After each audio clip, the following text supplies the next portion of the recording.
Bem-vindos ao Contos em Pílulas. Inscreva-se no canal e ative o sininho. Sabe quando um novo membro entra na família e, em vez de se adaptar, parece que chega querendo mudar todas as regras do jogo? Pois é. Hoje a gente vai mergulhar numa história real, bem intensa, sobre limites, manipulação e como um conflito familiar foi crescendo até explodir. Essa pergunta aí é o centro de toda a confusão. É um dilema que, vamos combinar, muitas famílias enfrentam de um jeito ou de outro. Mas nesse caso específico, a insistência de uma pessoa acabou transformando um simples desconforto numa verdadeira guerra de nervos. Vamos entender como é que tudo isso começou. Bom, primeiro vamos conhecer os personagens. A gente tem um pai de 41 anos e seus dois filhos já adultos, o John e a Cel. Uma família com uma dinâmica que já funcionava bem, sabe? Só que essa paz toda estava com os dias contados com a chegada da Alice, a noiva do John.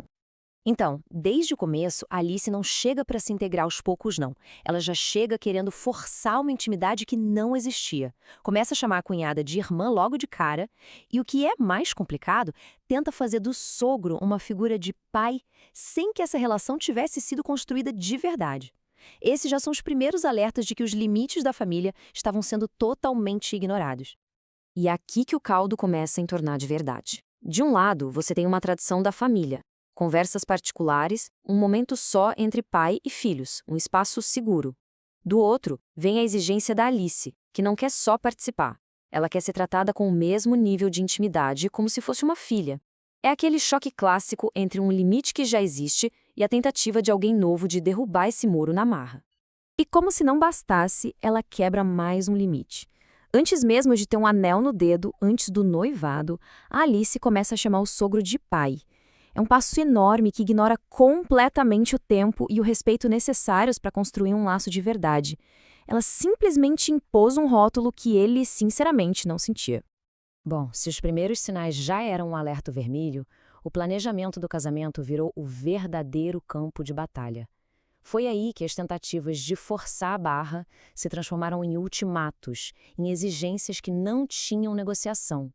E olha só, as exigências dela são coisas com um peso simbólico gigantesco, né? Ela não queria apenas ser aceita, ela queria ocupar o papel de filha nos momentos mais importantes e sagrados do casamento. Cada um desses pedidos era uma cilada. Ou o sogro topava e fingia um sentimento que não existia, ou ele recusava e virava o vilão da história na hora. Então, claro, vem o confronto direto. A Alice joga a cartada final com uma pergunta calculada para colocar o sogro contra a parede, comparando o tratamento dela com o da própria filha dele, a Cel. Foi uma jogada de mestre para mexer com o emocional. A resposta dele foi curta, grossa e honesta. Brutal, talvez, mas necessária. Ele se recusou a fazer parte daquele teatro, deixando muito claro que o laço que ele tem com a filha biológica é único e não dá para ser replicado só porque alguém pediu. Nossa, a reação da Alice foi imediata. Aquele grito dela não era só de frustração, era a raiva de ter a fantasia de filha instantânea desfeita pela realidade. Para ela, a honestidade dele soou como uma rejeição pessoal, algo inaceitável. E quando a gente acha que a pressão não podia aumentar, adivinha, a campanha da Alice ganha uma aliada super improvável e poderosa. A ex-esposa do protagonista, a mãe dos filhos dele. E essa aliança é o que transforma o conflito numa verdadeira operação de manipulação. A partir daqui, a manipulação vira um trabalho em equipe. A ex-esposa não só apoia a Alice, como dá a ela munição, criando uma frente unida contra ele. Aquele ultimato de escolha e os e-mails insistentes não eram mais só pedidos de uma noiva. Eram parte de uma estratégia bem calculada para vencer o cara pelo cansaço. Olha, essa frase da Alice é o manual da chantagem emocional, né? Ela usa o amor da ex-esposa como uma arma. É como se ela dissesse: se a sua ex, que te conhece, me ama, qual é o seu problema? É uma tática clássica para isolar a pessoa e fazer ela parecer a única errada na história. Mas mesmo com esse ataque duplo, ele não cede. A resposta dele continua sendo a mesma, um lembrete cansativo, mas firme, do limite que ele estabeleceu lá no começo. O afeto que ela tanto exige não pode ser forçado e ele não ia fingir ser o pai dela. Ponto final. Com essa pressão toda, era óbvio que uma hora a corda ia arrebentar.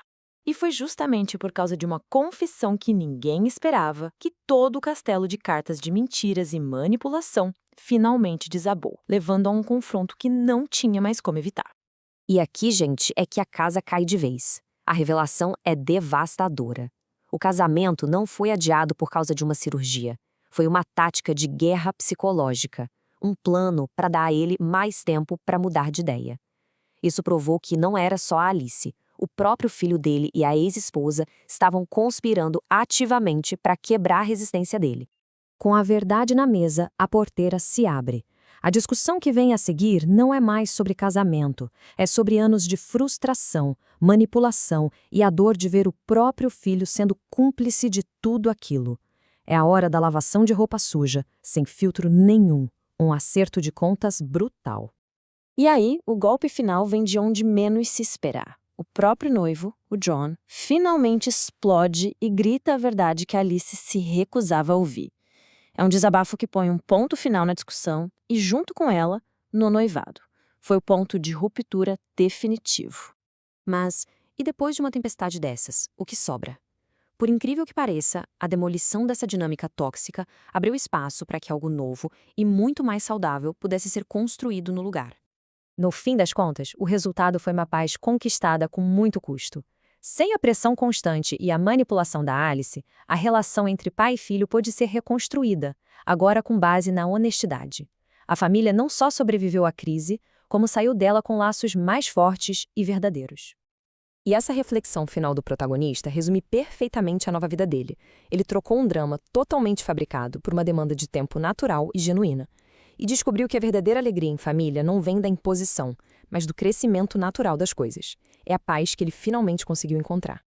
E a gente termina com essa pergunta fundamental que essa história deixa no ar. Nas nossas próprias famílias, nos nossos relacionamentos, onde é que a gente traça essa linha? Em que momento a nossa gentileza e o nosso desejo de acolher alguém se transformam em passar por cima dos nossos próprios limites e do nosso bem-estar? É uma pergunta bem complexa e a resposta, como a gente viu, pode mudar tudo.